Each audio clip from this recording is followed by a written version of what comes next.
네, 안녕하세요. 수학 잘하는 외국인입니다. 수학적 귀납법 수원 마지막 부분입니다. 그 수원 마지막 부분은 요즘 2015년 개정 교육과정을 기반으로 했을 때 마지막이라는 거예요. 네, 수학적 귀납법. 귀납법이라는 거는 이따가 이제 뒤에 나올 거고, 수열의 귀납적 정의에 대해서 얘기를 하잖아요. 귀납법이라는 거는 일단 여러 가지 사실을 통해 그 공통점을 찾아서 일반화시키는 걸 귀납법이라고 해요. 그래서 n에 대한 식이 있으면 1, 2, 3, 점점점 자연수를 대입해서 모든 항을 구하는 방법, 수열의 모든 항을 구하는 걸 수열의 귀납적 정의라고 해요. 수열의 그 모든 항을 어떻게 구하냐? 첫째 항과 이웃항 사이의 관계식으로 구하는 것을 귀납적 정의라고 합니다. 그러려면 두 항 사이의 관계식이 필요하겠죠. 두 항 사이에 어떤 관계가 있니? 라고 했을 때 등차 수열 같은 경우는 n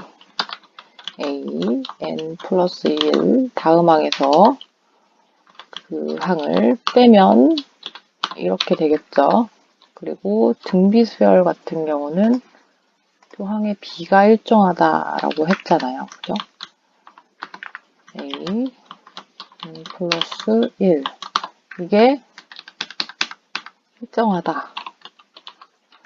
이런 걸 두 항 사이의 관계식이라고 해요. 두 항을 어떻게 했더니 이렇게 돼서 일정하더라. 두 항을 어떻게 했더니 일정하더라. 이런 거를 두 항 사이의 관계식이라고 합니다. 이런 식을 또 점화식이라고 해요. 점화식. 점화식을 한번 찾아볼 건데 없네. 점화식을 한번 찾아볼게요.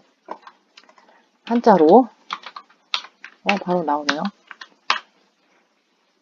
네, 한자사전은 사실 안 나와요. 제가 찾아봤는데 국어사전에 나오더라고요.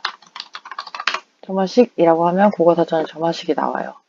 수열의 항사의 관계를 성립하는 식의 관계를 그렇게 얘기를 하는데, 그래서 한자를 이거를 찾으면 여기 나오죠. 점은 점차적으로 이런 거 할 때 차츰 점점 이렇게 점점 퍼지는 거를 점 때 쓰는 그 점이 이 점이에요. 그리고 화는 뭐가 되다, 뭐뭐화하다, 유리화하다 이런 거 그런 거를 쓰는 화가 이 화랑 같은 거예요. 또는 교화하다, 감화하다 할 때도 같은 걸 쓰네요.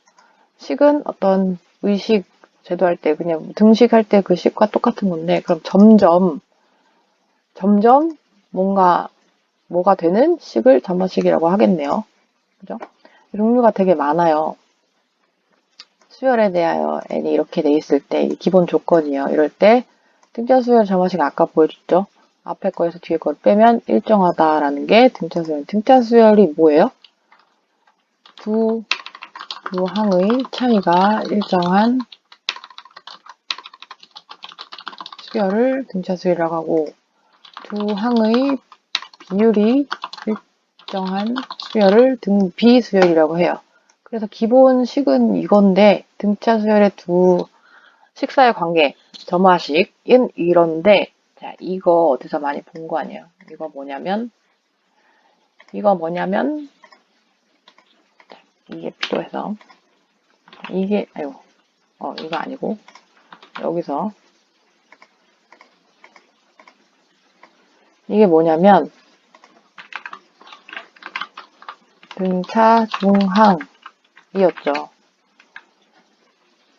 이렇게 나타내는 건 가장 쉬운 방법인 거고 어떤 수열이 있는데 다음 식을 만족한다. 일반항을 구하시오. 란다고 한다면 이거 왜 플러스가 붙었냐?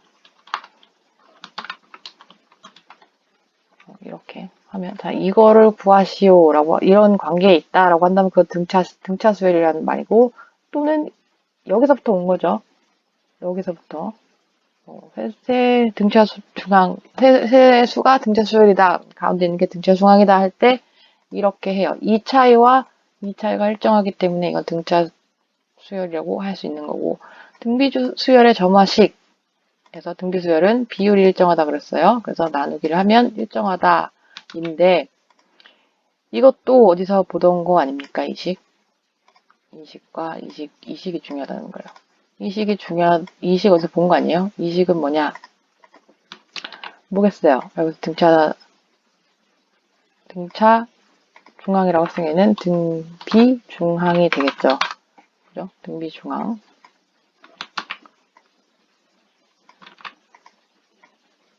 줄맞출로. 이렇게.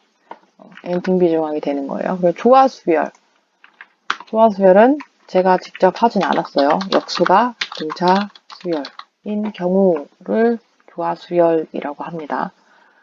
이거 조화중항이에요, 이게. 조화중항. 궁금하신 분이 많으면 할 거고, 누군가 만약에 요청을 하면 할 거고, 아니면 안 하고. 조화중항. 아니면 나중에 뭐 특강식으로 조만간 할 수도 있습니다. 짠. 자, 역수가 등차 수열 이랬어요. 등차 수열이라고 했으니까 여기도 역수가 됐어요. 이게 역수잖아요. 그죠? 역수끼리 더하면 A 플러스 이거라고요? 이거 아닌 것 같은데? 이건데? 여기도 이게 생겼네. 플러스 2. 이렇게. 자, 여기서도 역수의 앞과 뒤를 더하면 세 개 역수가 있는데, 가운데 거를 두배한 거랑 같다. 이거랑 똑같은 겁니다. 다만 표현이 역수로 돼 있을 뿐이에요. 왜 역수가 등차 수열이라고 했습니까? 자, 점화식 첫 번째. 다음 거는 앞에 거에다가 어떤 특정한 관계를 더해라 라는 건데, 앞에 등차 수열이랑 차이는 D 대신에 어떤 관계식으로 표현이 되어 있습니다. 그래서 얘를 n은 1, 2, 3 이거를 대입을 해요. 1을 대입하면 이렇게 되고 2를 대입하면 이렇게 되고 3을 대입하면 이렇게 되고 점점점 n을 대입하면 이렇게 될 거예요. 그죠? n-1이네. n을 대입한 거 하나가 빠진 것 같은데?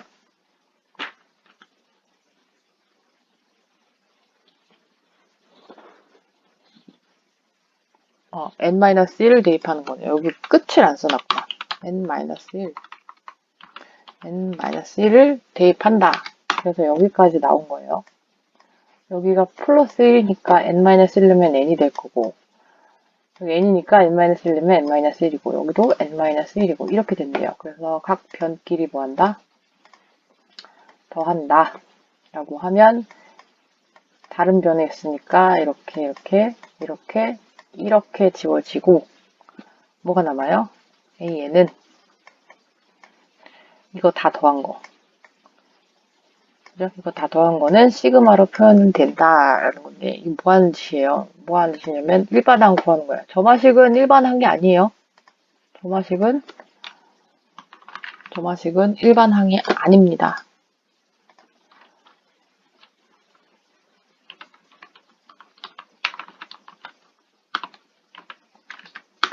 일반항. 이게 아니에요. 그래서 일반항을 구하는 거. 이게 일반항이라는 거예요, 이게. 이게 일반항이 되고, 뭐의 일반항? 요렇게 점화식을 줬을 때 일반항은 이렇게 된다라는 거고, 두 번째 점화식. 요렇게 주어졌을 때 A는 0이 아닙니다. A가 0이 아니라고? AN이 0이 아니겠지.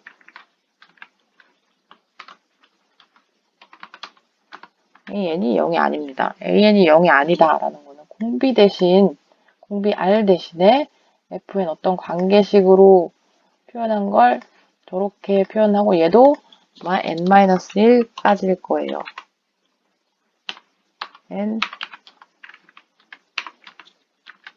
n-1까지 대입을 한 다음에 이번에는 변끼리 곱할 거예요. 곱해도 나누면 되잖아요. 그죠? 양변을 A3으로 나누면 이렇게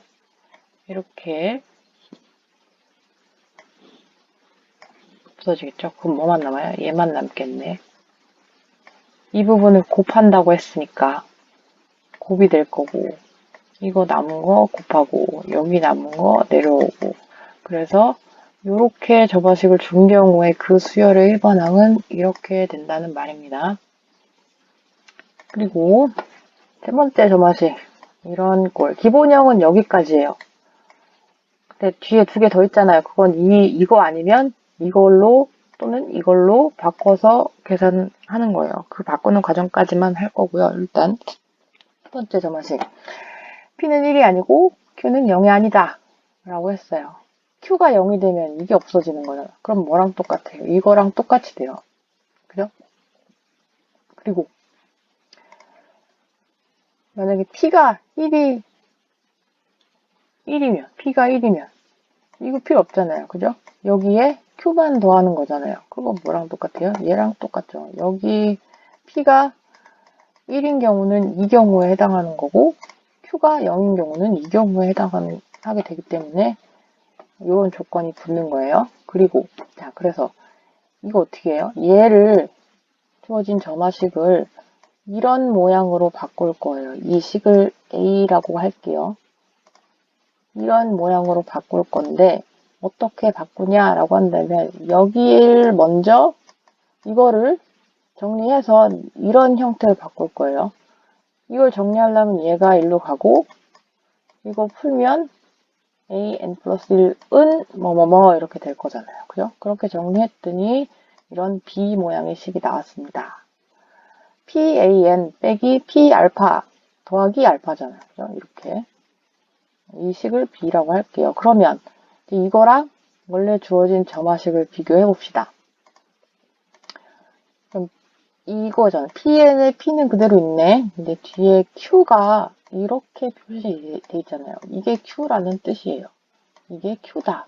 그래서 알파는 이렇게 표현을 할 수가 있다라는 말이 돼요. 왜?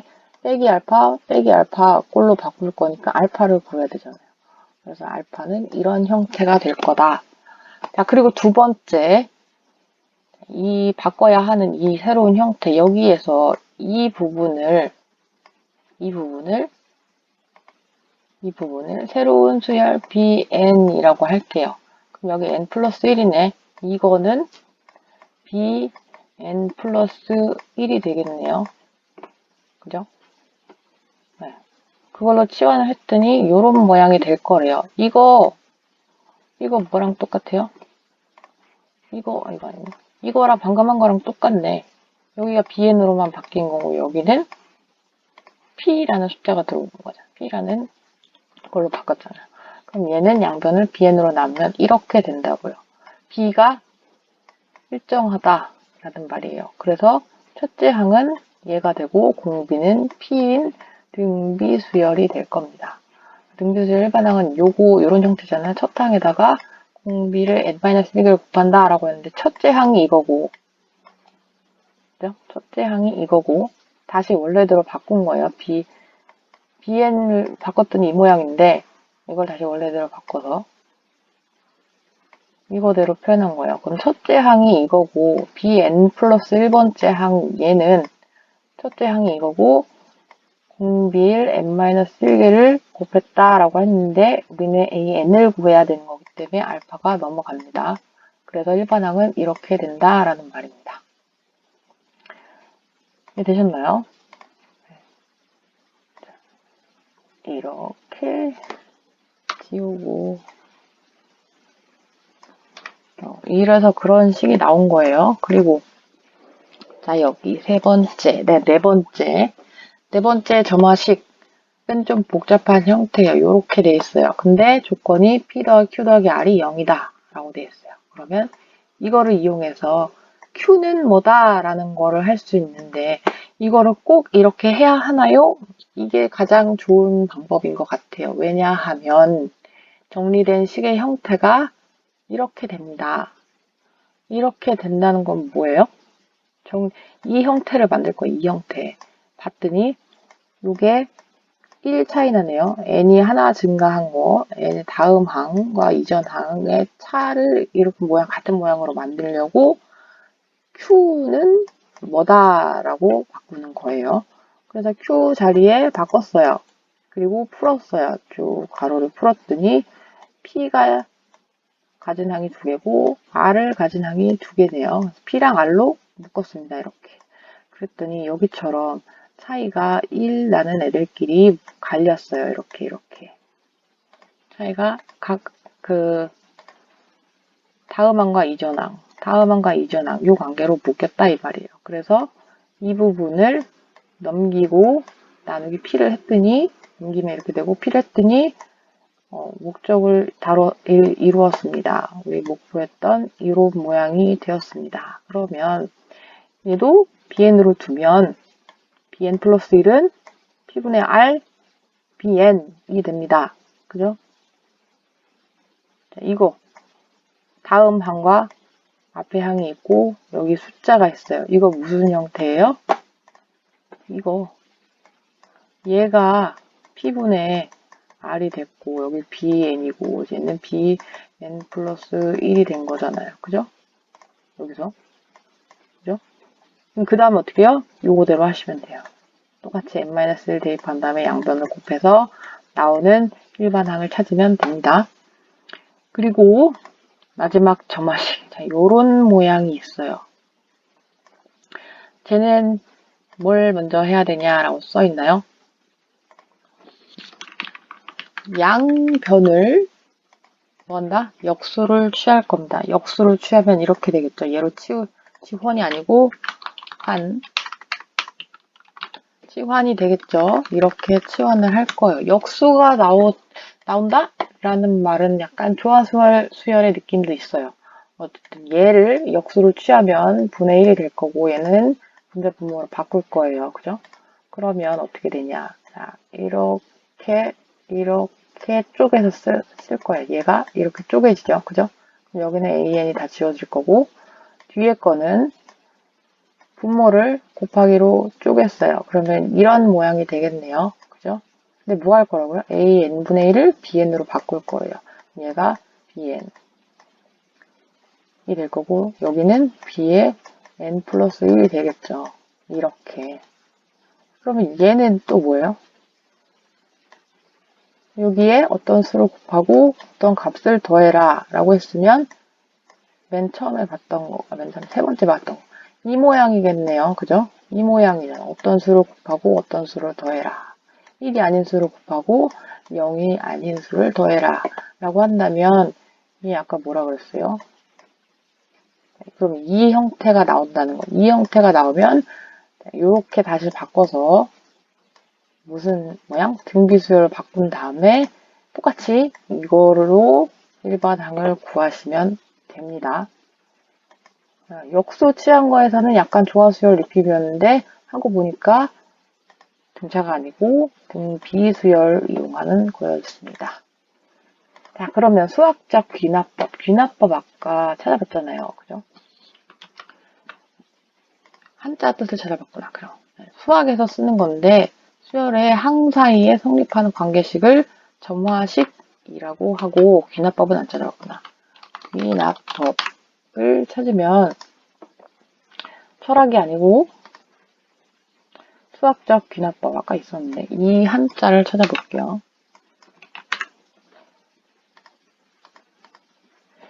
아까 뭐가 있었는데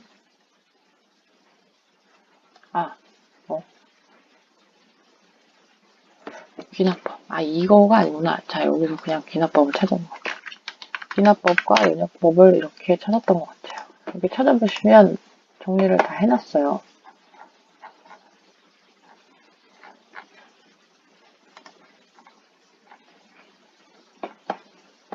여기 이거네. 특수한 사실이나 원리를 전제로, 근데 좀 어렵죠. 일반적인 사실이나 원리로서 결론을 끌어내는 방법인데 인과관계를 확정하는 데 사용되는 것으로 예를 들어 특수한 사실이나 원리를 근데 이게 좀 개별적인 특수한 사실이 있잖아요. 여러 가지를 투집을 한 다음에 그 속에서 일반적인 사실을 끌어내는 거예요. 그거를 귀납법이라고 해요. 논리에서의 2대 방법 중에 하나입니다. 2개의 방법 중에 하나인데 나머지 하나는 아마 연역법일 거예요. 연역법은 알려진 이론의 값을 대입을 하는 겁니다. 아주 대표적인 예로 제일 많이 나올 거예요. 사람은 죽는다. 그죠? 사람은 죽는다. 나도 사람이다. 그러므로 나는 죽는다. 이거를 연역법이라고 합니다. 여러 가지 사실과 현상을 일반화하는 거를 해라고 해요. 특정한 사실을 바탕으로 했을 때 여러 가지 사실을 바탕으로. 그래서 수학적 귀납법은 어떻게 하는 거냐? 자연수 n에 대한 명제가 있습니다.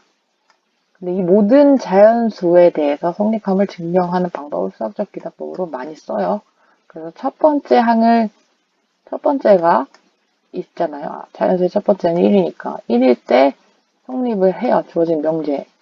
등식은 명제라고 해요.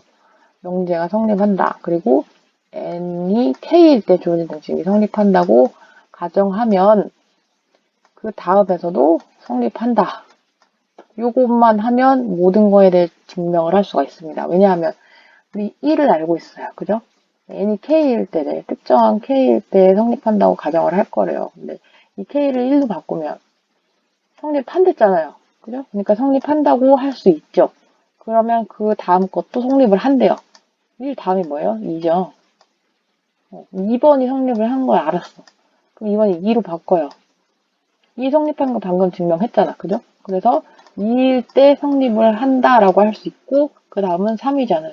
이런 식으로 가면 쭉 모든 자연수에 대해서 다 성립한다라고 할 수 있다. 그걸 수학적 귀납법이라고 합니다. 이걸로 증명하는 거는 조금 복잡은 한데 원리가 다 이거라는 거예요. 첫 번째 거 한다고 이거는 이렇게 한다라고 정해진 방법이기 때문에 1일 때 성립하는 걸 굳이 증명할 필요는 없습니다. 수학적 귀납법에 의해 1일 때 성립한다. 그래서 그 1을 집어넣었을 때 어떤 식이 나올 거잖아요. 그죠? 1을 집어넣었을 때 어떤 식이 나올 거고 그 다음에 n이 k일 때 주어진 등식이 성립한다라고 가정하면 k 플러스 1일 때 성립한다. 1일 때 성립한다. 1일 대입했을 때 나오는 식이 있을 거고 k 플러스 1일 때 하는 성립이 있을 거다. 근데 n은 k가 k일 때인데 k가 1이면 2에서도 성립하는 거고 하니까 이거는 성립한다. 이렇게 증명을 하면 됩니다. 이거는 예시로 하는 게 제일 정확하고 그나마 좀 더 이해하기 쉬울 거예요. 이런 거는 그 수능에서 특히 중간쯤에 나오는 증명 문제에서 많이 나오는 단골 손님이라고 보시면 되고요. 실제 문제 보면서 좀 더 연습을 해보시면 되겠습니다. 수고하셨습니다.